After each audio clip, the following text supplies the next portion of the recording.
So, like we all thought, this FBI investigation into the ICE shooting is a complete farce. And it's clear why they wanted the state and locals not to be involved, because they don't want this ICE agent to be held accountable. And that hurts me to say, being a former FBI employee. So, last night, 6 civil rights leaders in the Civil Rights Division at DOJ resigned in protest, along with 6 attorneys in the Minneapolis U.S. Attorney's Field Office, because the FBI and DOJ are not investigating this shooting of a civilian by an ICE agent, as they should be. It's standard operating procedure for the Civil Rights Division at DOJ and the FBI to investigate federal shooting of civilians, or whenever a federal agent discharges their weapon. That is not happening. What is happening is DOJ and the FBI are pushing to investigate Renee Good and her widow.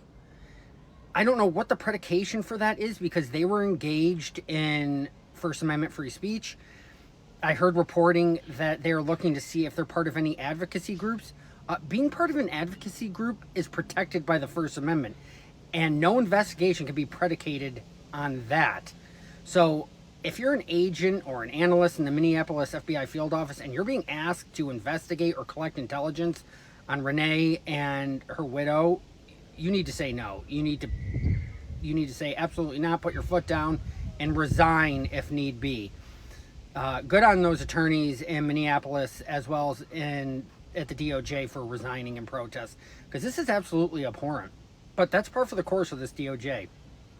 It's completely weaponized. These ICE agents are not being held accountable, and Border Patrol agents. These are individuals who are not well trained. They're ridiculous. They're ignorant.